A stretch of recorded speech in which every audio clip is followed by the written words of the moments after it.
So, ladies, welcome tonight. As you can see, I have a special guest, Mrs. Pam Graham, and I'm going to let her go ahead and just tell a little bit about herself and even like your testimony when you were saved. You know, we'll kind of start out with that. So, I'm Pam Graham, and I'm married to Ken Graham.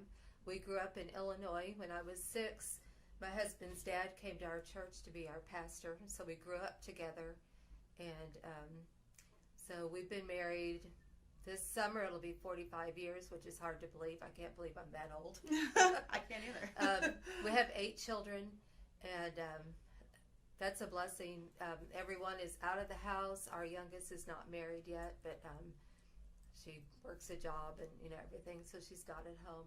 But Ken pastored in Arkansas for 33 years, and just last year in May we transitioned, and so we're in full-time evangelism now, and our son Brandon is pastoring the church. And so it's been an experience, even though we've traveled most of our married lives, to be full-time and be in church. But it's been a real blessing, and I don't know. I know this is what we need to be doing right now. So you think, because you guys always have traveled quite a bit. I mean, meetings here, meetings there, camp meetings and things. But it's quite different being on the road or throughout the year, isn't it? It is. Sometimes I sit at home thinking about what I should be doing at home, like our yard needs to be mowed right now. But like I said, I know the Lord led us up to this, and Ken always wanted to end up in evangelism, and so it's been good. We've been in some really good churches. We had in this last month we were in 2 churches, and one church had 5 saved and one church had 6. Nice. And so we were just so glad. It wasn't because we were there, because the church had prayed and brought people in and everything, but it was just really neat to be able to see that. Yeah, that is neat.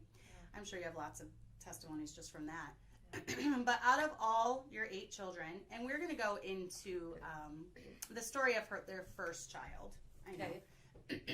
I have actually never heard that from you. I've heard it from my mother-in-law. My mother-in-law is her sister. So this is also my husband's aunt, and he has always tried to he really respects and looks up to people that raise good families. We both do, because that's the end product that we want with our own kids, is good families and the way that you raise them. And out of all your sons, which you just told me Brad now is even a youth pastor, so they're pretty much all still in full-time service, aren't they? Sure. And then even your girls? Well, they're active in the church. And first of all, I want to say I give the Lord all the credit and all the glory, because looking back, I'll say, I don't know. You just try to put the Lord first, and hopefully your kids will catch on to that. And, Ken and I both say our parents were real Christians. Right. And that's what won us. And that's what we wanted our kids to see. We were not perfect, at all. But I just, am thankful, very much. The girls, Beth, our oldest, her and her husband did our Christian school. And, of course, we had to close the school last year. A lot of people have gone to homeschool. Yeah, across the nation. Yes. Brianna, which is number 7, her and her husband are active in church. She does the nursery. And Brene, she teaches in a Christian school. But they're still, they're in church serving the Lord. Yes, and we've never said that our kids had to be pastors or full-time anything. We just wanted the Lord to lead them. Yes, I've always told my kids, I want them to marry pure and marry right. Is one of my, obviously get saved at an early age, which they have all of them that have reached that age of accountability have so far. But, get married right and get married pure, and then just serve the Lord. Right. Go to church when the doors are open. Be there serving Him, soul winning, whatever, in music. Like all my kids are in music. So I think that's pretty much what every parent wants. Sure. And I don't think my boys have either one might go into full-time ministry, but I'm fine with that. But somebody's got to sit in the pew. And we Yeah. need good church members. And we do. Good, We faithful do. church members. So. Yeah, absolutely. We absolutely do. So you've raised a goodly heritage, and I like what you said about the real Christians. That's really what I'm trying to impart to the ones that listen to this. I have a lot of first generation Christians that were not shown. They came from a home there was no Christian, and I think the heart of the matter is it has to be real at home. It has to be genuine. It can't be. You can't just model your life like my husband and your husband were talking about this morning. Both good messages if you guys want to check them out. You can't just model your life after someone. It has to be like a core belief, a core conviction. You have to live it out at home. So, but I wanted to kind of talk tonight about just staying faithful through the hard times, because I know being a pastor's wife of so many years, and I've only been a pastor's wife for 11. I've been in, we've been in the ministry since I married him for over 20 years. But you see a lot of people that maybe they get saved and they get in church and they get on fire, and then something happens difficult in their life and they're like, that's it, I tried it, it didn't work for me, and they get out of church. So I really want to talk about motivation to just kind of keep you going through the hard times of life. And for me personally, I don't think I would have gotten through some of the hard times without the Lord, without my church family. I don't think I would have made it. But let's kind of go back to the beginning. You married Uncle Ken knowing he wanted to be a pastor. Right. He was already in the ministry. Okay. He was youth pastor when we got married, and then within just a few years, then he became the pastor of the church. So I knew what I was getting into. I had surrendered my life to be in full-time ministry, some way. I didn't really know. I didn't pick out to be a pastor's wife. I remember surrendering to be a missionary's wife. I did the same thing when I was little. I just wanted to do something for the Lord. But, I do have to step back and say, I doubted my salvation all through my teenage years. And because I was 6 when I made a profession of faith. But in looking back, even when I was a kid, I couldn't really remember what happened. And what I did remember, and I'd ask my mom, it wasn't exactly the same.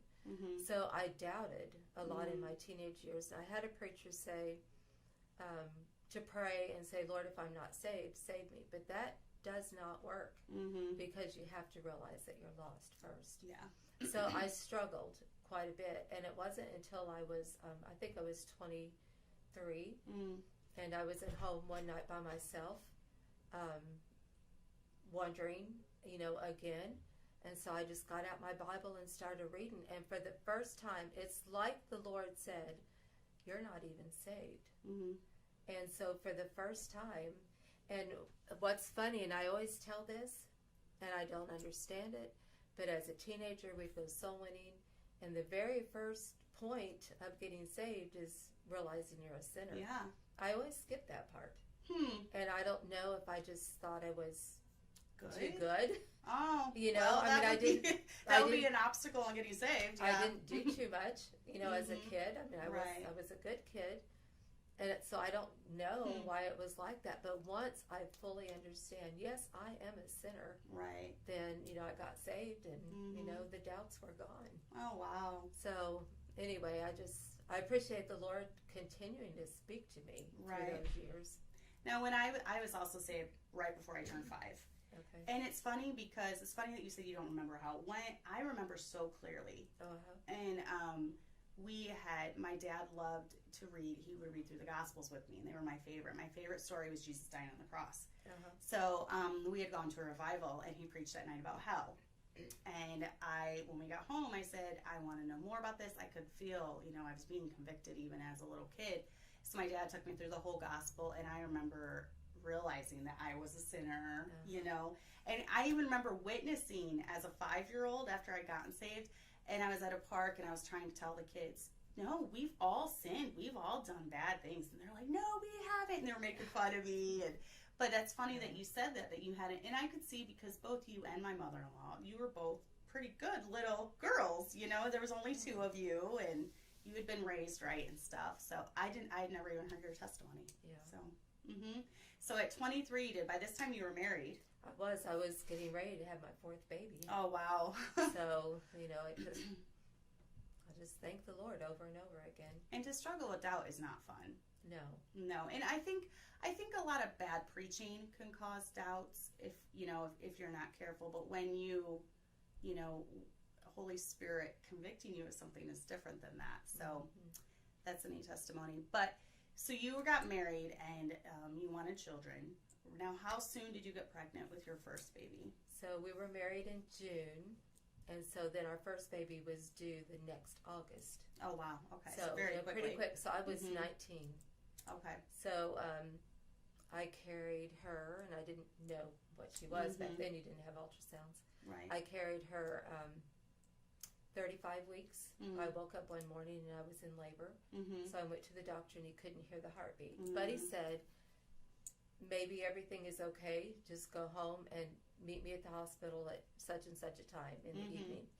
So we did that, and of course still, there was no heartbeat, but it was just regular labor. And so, and of course back then you had to have Lamaze class before the husband could go in. So that was in 78.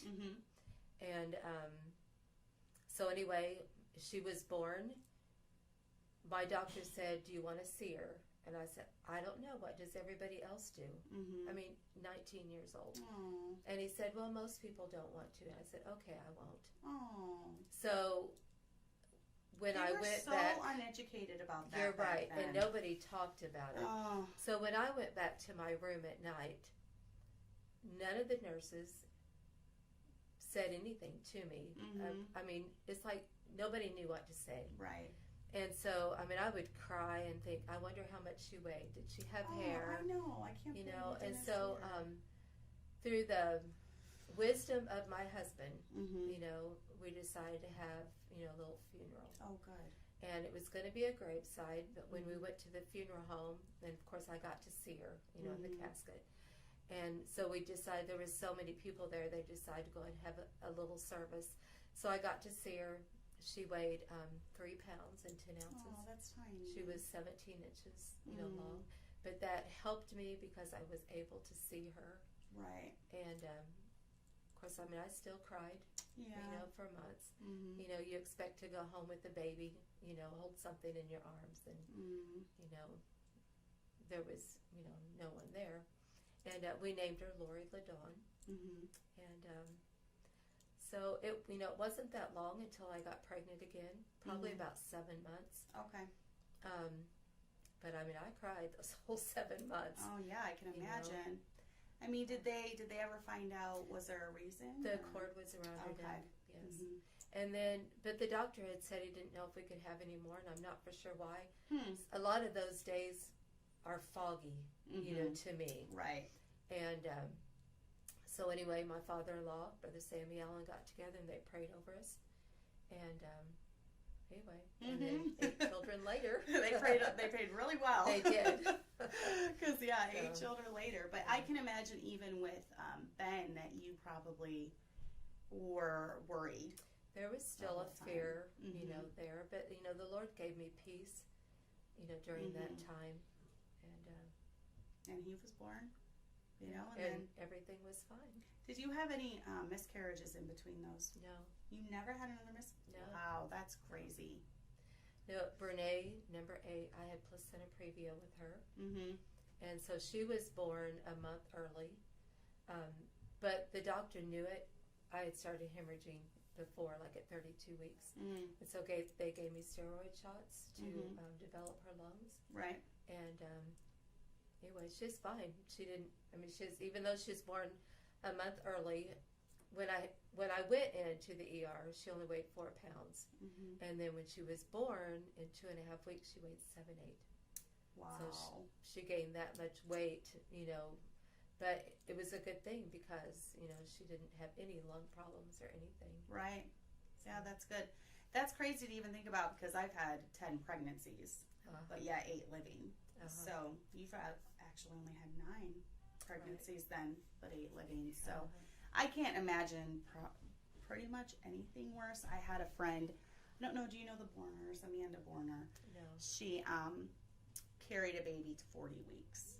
And then the same thing, the cord was wrapped around his neck. And on Easter, she found out that he had died.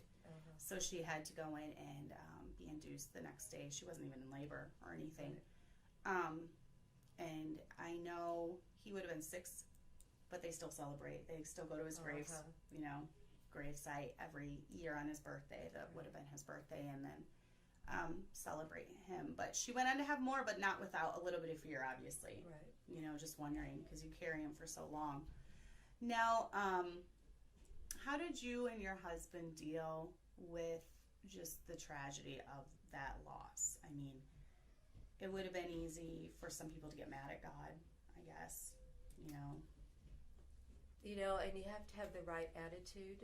And I think because of what I saw in my parents and in my pastor, you know, I've just been taught you don't blame God. And it's not like he just picks you out and said, this is what I'm going to do to you. Sometimes it's just life, you know, sickness or, you know, whatever. And, you know, I've learned over the years that God can see the big picture in our life. And even though we don't know why, and I don't know that I'll ever know why that happened, except we had a girl in our church that she was expecting a baby, and they had to take the baby like at maybe, I'm probably quoting this wrong, 5 months or something. And of course the baby didn't, you know, live. And it ended up that she had a kidney disease. But when she went through that, she specifically asked if I could come and just talk to her. And I thought, and this was several years later, and I thought all those feelings that I had were gone and healed. But when I connected with her, it's like all those feelings came back again. But it helped me to be able to connect with her. And, you know, and that, so in our ministry, there's been other people that have gone through tragedies like that. I don't know if that's why, you know, it happened. But I do want to say this, because when we did our funeral, Brother S.M. Davis did the funeral for us, and he made a statement to us that said, you know, Lori LaDawn did everything that God planned on her to do. And when she stepped into heaven, God was able to say, well done, thou good and faithful servant. We probably won't hear that, because there's going to be some things in our lives maybe that, you know, isn't exactly what God wanted in our lives. But she fulfilled everything that God wanted. So we put on her little tombstone, God doeth all things well, because we don't know for sure, you know, why he planned that, but we just accepted, you know, that. Right. So. That is a good way to think about it. I have never really thought of that, and I could see how that would help a lot of grieving moms, because we do believe as Christian, you know, women that our baby's not with us or with the Lord. So that's a good way of looking at that. Do you feel too that your testimony with dealing with her loss was a testimony to other people? You know, I hope so. I mean, you can't see obviously what it does, but and, you know, it could have been. We stayed in church. You know, we didn't get mad at God, you know, or anything. So I hope it was a testimony, you know, to a lot of people. Yeah, because I have seen the flip side of that. I have seen people who do, you know, why did God do this to me? Why me? You know, why did he take my baby? And they blame God for it. And looking back at the hard times in my life, I think it has been God's way of helping me have compassion for others. I do think that plays into it. It does. And knowing what other people are going through. How can we fully know what someone's going through unless we have walked that path? You can't. You can't know. It's impossible. So I'm sure that it's helped. I think you should write like a little book about it or something. Something about it. I'm not a writer. I have been asked to do that, but I haven't. I think you should. I do think though, your era for having babies was horrible. And that's why when I had Monica on last week, we talked about Mary Bradish and how she was kind of a pioneer when it came to being a midwife, because she did things so unconventionally. you know, where she kind of bucked the system. Uh-huh. I mean, to have almost a full-term baby and then tell you, most women don't even look. That, the way things are nowadays, that just, I mean, people have, you know, photographers come in and take pictures because you want those memories. It helps you have closure and, you know, grieve. But, you know, back then, everything was private. Yes, you know, you didn't talk about. A lot of my own family members didn't know what to say. So before I left the hospital, a lady, I don't know why she was in the hospital, but she was on my floor. She came and talked to me and just really tried to encourage me and said, go home and have another baby. And that helped me, giving me hope that I could, you know, have another one, that it wasn't the end of the world. But, yeah, just things weren't talked about then. They weren't at all. And nothing was really postpartum depression. Right. None of that stuff, which is why with my generation, I've kind of tried to open it up because women struggle in silence, you know, so often with that. Well, and even when talking about miscarriages, even now when somebody brings it up, then you'll hear somebody else say, oh, I had a miscarriage, I had a miscarriage. And a lot of people that you didn't know, you know, had them, and you realize, okay, I'm not the only one. No. Yeah, absolutely. So I do think that seeing God's hand throughout my life, I think that's why a lot of things happen, especially if you are going to be a pastor's wife or helping other women, you know, deal with things. So, so you made it through that hard time. Now, I have not heard much about this either, just little, this is like, I picked my husband's brain, because, you know, he knows your family better. But he said that you guys almost lost Brad. Correct. And how old was he when that happened? Brad was 9. Oh, so he was young. See, I was thinking teenager. Yeah. No, so that means he was 9, Brian was 10, Ben was 11, 9, 10, 11, because they're stair steps. So this would have been, I take that back, because Ben would have already had his birthday. But this was in December, and we were at church one night. He'd been kind of sick. He slept in his dad's office. So he woke up and was hurting in his right side. So immediately we think appendicitis. So my husband takes him to the ER. At this time we had, this was December of 90. So I just had Brianna, number 7. So she was 2.5 months old. Oh my goodness. So I will just throw this in. I could not nurse her. So at 2 months, I had to stop, put her on a bottle. But the Lord knew what we were fixing to go through. So at the ER, and you had problems nursing her. Yes. Oh, so that's why you had to stop. Couldn't. Yes, I couldn't. That was me with Hannah. So anyway, we took him to a really good hospital, and I won't say what it was, but a hospital for children. And they said it's just a bad case of the flu. So we brought him home. He was sick all week. He got a little bit better on Wednesday, got up and played a little bit. But all this time he was, you know, losing weight. By that evening, he was so sick. And so Friday we took him back to the clinic of the same hospital, and the doctor came in, didn't do anything, no blood work, no nothing. He had lost 15 pounds. Oh my goodness. And said the flu's going around. It's a bad case of the flu. He will have a lot of stomach pain. So his doctor above him came in and said, well, it looks like you don't agree with our diagnosis.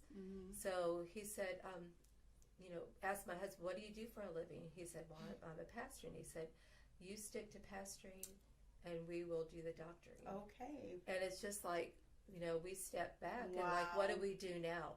So my husband had to carry him out. So the next morning we had decided we're just going to take him to our family doctor. I don't know how, it was a Saturday, but we were going to do something. And so this is over almost a week? A week, yes. Wow. So I put him in the bathtub to give him a bath, laid him down, and his stomach was as hard as a rock. Oh my goodness. Well, then his eyes started rolling in the back of his head. So I got him out. We're talking to him, trying to keep him awake. Well, back then we didn't even have a phone. So Ben and I went to the neighbor's called the ambulance. The ambulance came to get him, and try to make the story not to be too long. When they got to the hospital, his fever was 108. Oh my goodness. So, I can't. That is so frightening. yes. So, and I had to stay at home with the kids. So a family at our church came. She stayed with the kids. By this time, we knew that they were going to med flight him back to the original hospital. Oh boy. Because the doctor said we can't help him at this hospital. Because it was too far. It was too. Well, our hospital was too small. Right. And they said, but they can help him there. So, so anyway, when we got there, his blood pressure had bottomed out twice on the helicopter. And when I saw them bringing him in, they were bagging him. You know, so it was just crazy. And so anyway, the doctor had told us that they did not know if he would be able to make it. They were going to try to get him stable, and that they would do a surgery. They said either his appendix or he has a perforation somewhere, they said. So that Sunday morning, they were finally able to get him stable, took him back, and it wasn't his appendix, and they had ruptured. So he had, I haven't thought about this in a while, so he just had infection in all of his organs, peritonitis. And do they know how long it had been ruptured? Well, they figured it probably ruptured on Wednesday, and that's when he felt better. Okay. Because it released, the pressure of it. But then all that infection just spread everywhere. Awful. So, so he was on the ventilator from Sunday, that would have been like December 15th, until Christmas Eve. He had to have another surgery. That long. And so he was out this whole time? Was he in a coma? No, he could open his eyes. Okay. And he could look at us, but he had the vent. Right. So he couldn't talk to us. And I would go in, and they would have him packed in ice, and he's just shivering like this, and I'm just boo-hooing. That's horrible. It was terrible. Aww. And anyway, so he had the second surgery to clean out all the infection again. So that was the 24th. And then by the 29th, he was able to go in a regular room. Wow. And so they were able to get him off the ventilator. And but something about this is when we first went to our church, it was in turmoil. They had been without a pastor a few months. The people were fussing and fighting with each other. And when this happened, the men got together and said, look, our pastor and his wife, they're in trouble. Their son's dying. We need to forget about all of our differences and unite here. And they did. And our church, unity came like we had not seen. Wow. So when we gathered up all the kids. They were kind of scattered. My mom and dad took some. So Brianna, which was 2.5 weeks old, just went and stayed with a family in church for a whole month. Aww. And they'd bring her to the hospital so I could see her. And that was probably why you couldn't nurse. So we gathered all the kids together and went home because we knew he was going to have surgery the next day. We were going to have Christmas. I do not know how because I had not done any shopping. But the church had gotten together and bought gifts for the kids. So we went home. There were gifts everywhere. So for Christmases, up until just a few years ago, I could never even sing Christmas songs because I would think about Brad and I would sit there and cry all over again and just so thankful. But and I think about things a little bit at a time. So I'm kind of rambling and I'm sorry. But no, you're fine. The first night when we were there, just, waiting in the waiting room, and Ken and I both prayed and said, Lord, whatever you want to do, we want you to raise him up, but if you don't, we're still going to give you the honor and glory for everything. And that's the only thing we knew, to pray, because we wanted God's will. We wanted him to raise him up, and we really hoped that he did. And of course, all the tears, to prove that, but we still wanted God's will. Right. And we just pledged then that we would give God all the honor and glory. And that's what we've tried to do, every Christmas. We think about this all over again. And so, Brad struggled. He had his 10th birthday on December 29th when he got out of, the ICU. And so he couldn't remember a lot of things, that happened during that time. I wondered how much of this you remembered. He said he could remember when the nurses came in and turned on the water to wash their hands, and he was so thirsty. Aww. So he remembered that. He remembered, people that, had come in, and of course he got lots of balloons and, stuffed animals and stuff like that. But he forgot about when he got saved. And so he would come into our night. That would be tough, yeah. He would come into our night at a room at night and say, Dad, I just don't know if I'm saved or not. And so we would pray with him, and and one night he finally, and he prayed and said, Lord, I don't know. And he had to pray, Lord, if I'm not, I'm just trusting you tonight. But he got peace, about it. Right. But I mean, that hurt us, really bad, thinking he couldn't, remember that part. That is sad if you think about it, yeah, because he had a little bit of amnesia even from... Well, and probably from the life. Drugs that they gave him, Right. surgeries, you forget about some things, and I always hoped that he wouldn't remember everything that happened to him in the hospital, But I love that testimony of just kind of doing like Job did, the Lord have given, and I'm not quoting it right. Lord takes away, Lord gives, whatever, blessed be the name of the Lord. And I think, obviously God honored that. Brad went on to get married. He did, and he got honors, in school, so it didn't affect his mind. Yeah. He's now a nurse, isn't he? He is. He's in the medical profession. I know. Who would have ever dreamed he wanted to? We would always tease him when respiratory therapy would come in, and then he would say, Brad, do you want to, be a respiratory therapist one day? And he would shake his head no. And that's funny. But maybe he doesn't want what happened to him to happen to someone else. Right. He wants to help. Help people. But. Yeah. So that's a really neat testimony. And I know now how long I'm kind of jumping around now. That's okay. Before this, your husband's dad, Brother Virgil, when did he end up passing away? Did he pass away after you were married? Yes. Okay. So during this time, this was in 91. So during this time, his mom had her second bout of cancer. That's right. So she was going through radiation. So instead of him taking her every day, we had to get one of his sisters to take her. His dad was already diagnosed with Alzheimer's during this time. So we had a lot going on, during all of this. And so that was, I said 91. His dad passed away in 2000. Okay, wow. So, yeah, but he was still at home during this time. And trying to think. Because then... they weren't living with us yet. Did he live with you at some point too? Yes. Oh, I didn't realize that. Okay. Yeah, because he got where he was getting kind of violent. And so we got a house together. And and it just got where it was too much for Mrs. Graham. She had been her second bout of cancer.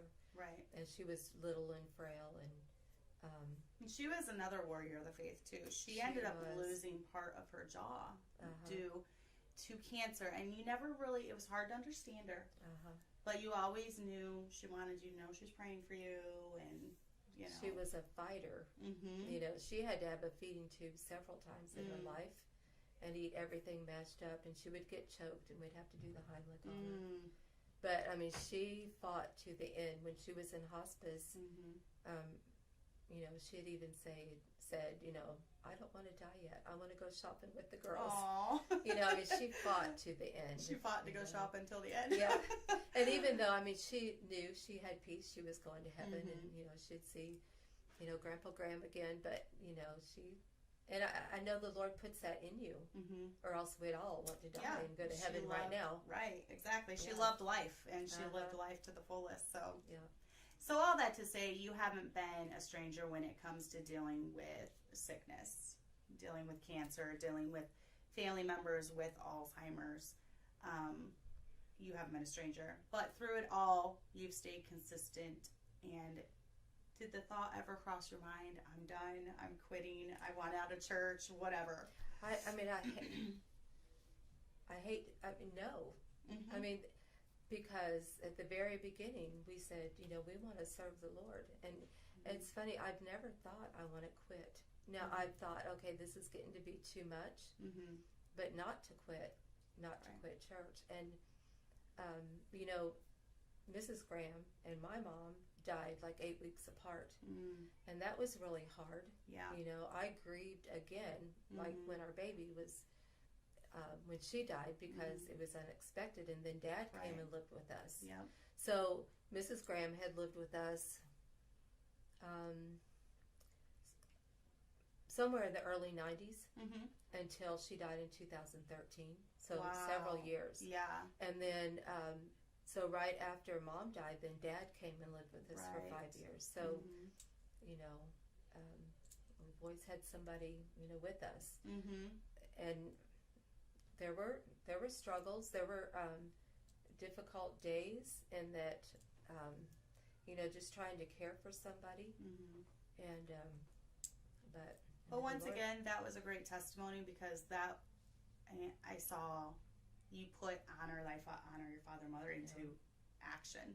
It had a separate little apartment built off of their main house. It was their main house, and then an apartment where Mrs. Graham lived for a long time. She did. Over 20 years, right? Well, not in that house. In that house, she lived, it was either 11 or 12, but she had lived with us in the house before that. And then Grandpa Go did, up until his death. So, they were able to live out their final days in the security of your home. Yeah. So, and I hope that my kids will be willing to take care of me when I start losing it and forgetting who I am. I want them to take care of me. And I'm sure there were times that I could have been better, at doing things. We all can be. You just kind of do what you need to do, and that's part of life. So if you had any, we'll kind of wrap it up with that. If you have any words of wisdom to give, maybe to someone that is right now, they're newly saved. And I also want to say, okay, this is coming from a saved pastor's wife, right? She had lots of difficulties in her life. Getting saved, I think some people have this false sense of reality of, I'm going to get saved and my problems are going to go away. And I do believe Satan comes along when they're weak and see, getting saved didn't help make your life, better. But the fact is, saved, unsaved, just, unjust, we all have hard times in our life. Right. I think we have it better because we do have the Lord, and we do have our church family. I don't know how I could have made it without the Lord. I don't know how people go through loved ones dying, without the Lord. Yep. And so, I guess, just, you've got to look to the Lord. And I said this a while ago, but God can see the big picture in our life. We can't see it. And He has a plan and purpose for everything. And I know when, before Dad passed away the last few months, I struggled physically and mentally, not knowing what was going to happen, wondering if he was going to, collapse on the floor and I couldn't pick him up, and just different things like that. And, and I had to get some help as far as talking to somebody and reassurance, things like that. And of course, I wasn't going through it by myself. My husband was there. We still had, I guess Brene was the only one at home. And then Tom and Paula came, and, the last several days of his life. And when I see things that happened even in those last few days, I mean, you can just see the Lord, all through it. And so to people that are going through things that you haven't been saved long, just don't blame God. I mean, He's got a plan. He's the only one that can, help you. Right. And so you sure don't want to turn against Him. You need God's help. And what are some things that you can kind of see, usually with people getting out of church, maybe going back to their carnal life. They get saved, they kind of start getting rid of some stuff in their life, cleaning their life up a little bit. Hard times come, and they're like, forget this. They kind of revert back. What are some danger signs that you can kind of be watching for, I guess? I know I'm kind of throwing that at you. Like before they go Yes. back? Mm-hmm. Yeah. Well, getting unfaithful in church. That's one of the biggest ones I've seen. Mm-hmm. And the thing is, when a person gets saved, you've got to get rid of those friends that you had. Right. Because, I've seen this over and over again. Mm-hmm. And you have your church family, but if you still have all of your own old friends, they're going to influence you. I mean, I don't want to give, examples or anything, but if you try to quit smoking, but your old friends smoke, right, and you're right there with it, of course you're going to be tempted. Right. Smoking, and drinking, anything. Yeah. It's hard, and especially if your family's not saved, you can't just turn from your family, but you've got to get some good Christian friends, that's going to help you, and where you're not tempted so much to go back in a way. And my husband's always said too, when you do get saved and you are trying to change some things, when you get rid of something, replace it with something. Right. So if you get rid of your bad music, replace it with good music. If you get rid of, one bad hobby, replace it with a good hobby. Because we can't just go through our whole life destitute of everything fun and good and enjoyable in life. So you have to. And the Christian life is fun. There are fun things you could do. There are. And of course, we're in church all the time. Yeah. Now, and our closest friends are pastors and pastors' wives, and our church family, and of course we've been there long enough, that, and of course we grew up, in a Christian home. So, and I suppose it's different, for us, and I feel for people that don't have that same, but it can be done. You can find people in churches that have come from a non-Christian home, but they've made it. They've stayed in church, and you want to be determined to have a godly heritage or a goodly heritage for your children. And I guess just kind of remember the past and say, I do not want to go back there anymore. Right. And like you said, it can be done, but this isn't a thing that's going to happen overnight. No. It is going to take years. Whereas I do feel God's grace on my life, except for God's grace, there go I, because I was raised in a Christian home. And you guys are like, second or third generation Christians who raised another generation of Christians who's raising another generation of Christians. So yes, there are some things that do kind of become ingrained in us, but I've seen other success stories of families that said, we're going to be different. Right. But it was not an overnight thing. It took 20, 30 years. Right. And the things that we go through in life, new Christians are going to go through some tough times because one thing, I think the Lord's going to see if you really mean it. We just have to go through those trials to grow us as a Christian. And so now we can look back and say, okay, this is, what happened in our life. And no, we didn't go through everything perfect. And but the Lord used that to make us I'm not bragging or anything, but to make us what we are today. And that's just how the Lord works, I think. Right, it is. And the Lord is going to want all of his children to grow. So, if you've called upon the name of the Lord for salvation, you are now his child. So yes, every Christian is going to go through valleys. Right. Every Christian is going to go through testing. And, he's doing that to make us come forth as gold. And if we didn't go through those trials, we wouldn't be able to see what God is doing, and how he's using things to, help grow us. Right, definitely. No, all good words. Thanks for sharing your testimony. Oh, you're welcome. It was nice hearing Thank you for having me. Yes, I love having different women on because I get to firsthand hear. I've heard a lot of these stories vaguely, but it's kind of really neat hearing them through your own personal account. So if you guys have any questions for her, I'll redirect you to them. Just leave them down below, comment, share, subscribe. But thank you for coming. So, all right, ladies, we will see you next week. Bye.